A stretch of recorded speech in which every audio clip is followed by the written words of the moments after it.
Welcome back to Franco Fridays. Today I'm going to cover a film that I've been wanting to cover for some time, just haven't gotten around to it. That is 1972's Dracula, Prisoner of Frankenstein, or known as The Screaming Dead, also known as Dracula versus Frankenstein. 72 was a changing point for Franco because he had lost Soledad Miranda and he was in search of something new to direct his artistic displays, if you will. Of course, that became Lena Romay, I think, filled that gap. But until then, you had what I call his monster rally romp films. You've got, of course, Dracula, Prisoner of Frankenstein, The Erotic Rites of Frankenstein, and Dracula's Daughter. Both the other two films I've covered already. This film was kind of much sought after by collectors, and right now this, I believe, is out of print. This is an image release. There's a Blu-ray. There was a Blu-ray out from a group called Colossus. I think it's a German company. Never heard of them, but I even think the Blu-ray is out of print.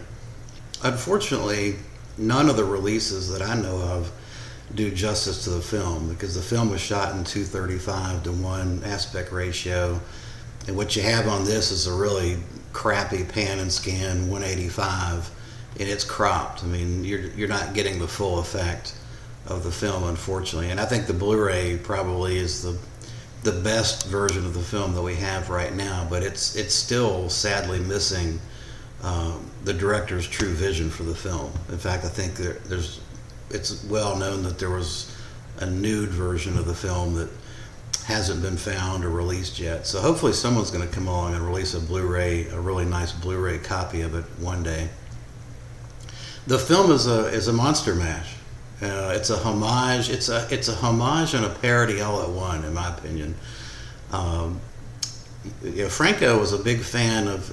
Franco was kind of conflicting in a way. He was a big fan of Universal and the German Gothic silent films, but he was very disparaging of the Hammer films and disparaging of horror films in general that had a lot of special effects and makeup and things like that. And I think he always kind of looked down his nose at guys like Paul Naschy in the werewolf films. And I think some of the parody that you see in this film is definitely digging at Paul Naschy when this werewolf appears at the end of the film just out of nowhere. I mean, the story is loose, as with many of Franco films. The story, if there is a story to be told, you've got Dr. Stewart, who at the start of the film kills off Howard Vernon after he's bitten a village girl.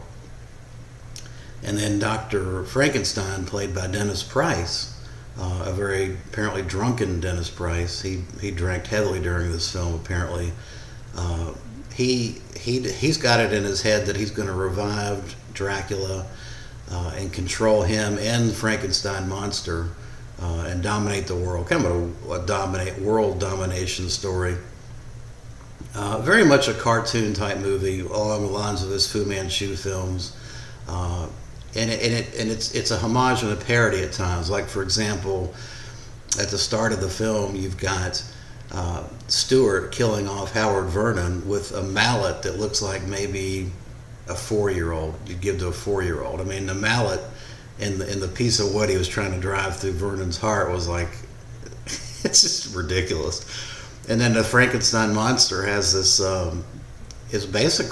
has stitches that are just drawn on his face. His stitches are drawn on his face. It's ridiculous looking. It's just, so of course the werewolf is clearly, if you look at the werewolf and his makeup, I mean, besides it's just how funny it is, I mean, it has to be, he's poking fun at the whole genre, and Paul Naschy in particular.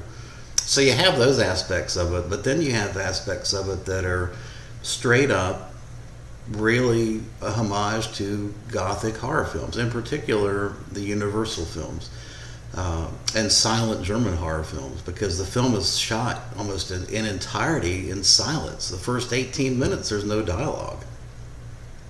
And what little dialogue you have, For example, Dr. Frankenstein, Dennis Price, he doesn't have any actual dialogue. It's all narration voiceover.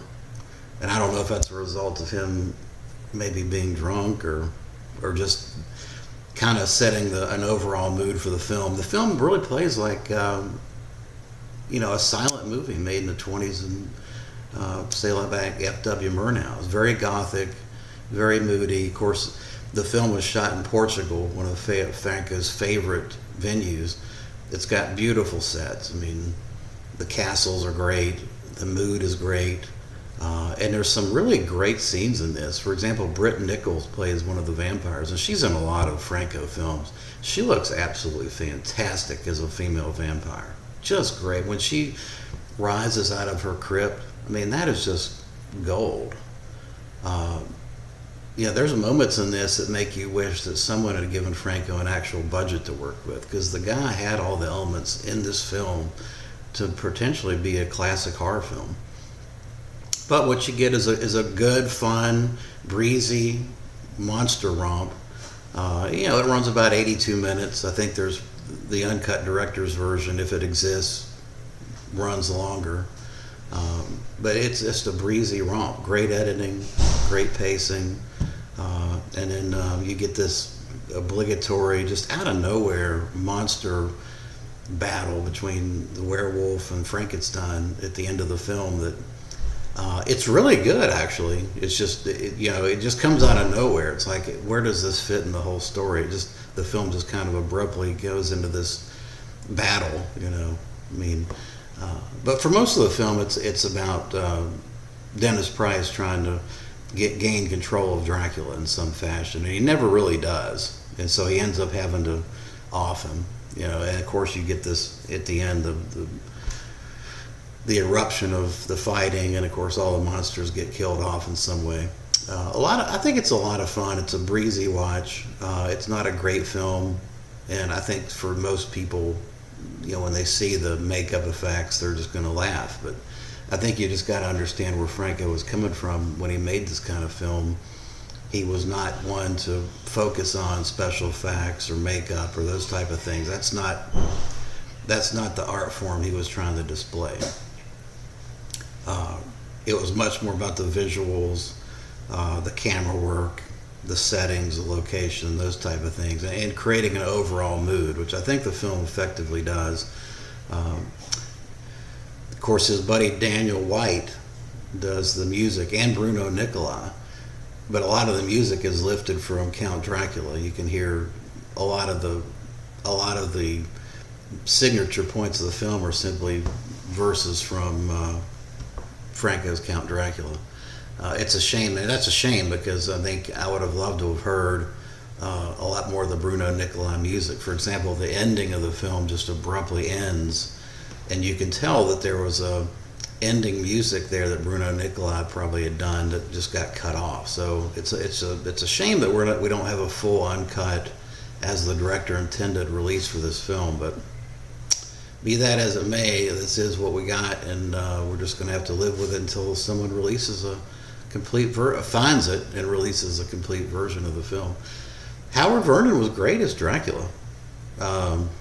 I mean, he makes a very good vampire. And again, Britt Nichols, I think she stole the show. She was an awesome vampire, and every sequence that she's in is just movie gold. The monster, I thought, other than the makeup, which was laughable, the monster was powerful. Not mechanical in his movements. I thought the guy that played the monster did a serviceable job, and it's certainly the fight between him and the Wolfman, a la Frankenstein meets the Wolfman, the Universal film, was done very well. I thought that it was a legitimate looking fight, and they looked like they pulled off some decent stunts in the film. So this is Dracula, Prisoner of Frankenstein, old Image release. I don't know that I think this is out of print, as is the Blu-ray, but I wowould definitely recommend it, particularly for Franco fans. I still give it a 7 out of 10. Just don't be put off by the special effects, because again, I think it really is part parody, part homage. And that's my take on it after watching it multiple times. I just think Franco's too good a director to have made a film with shitty special effects and shitty makeup on purpose without there being some motive for doing so. So there you go, and that's we'll wrap up Franco Fridays. Hopefully I'll be back with some others. I do plan to do others, including Fastbender Fridays. Just got to find something to watch and record. So thanks for watching. Let me know what you think about this film if you've seen it.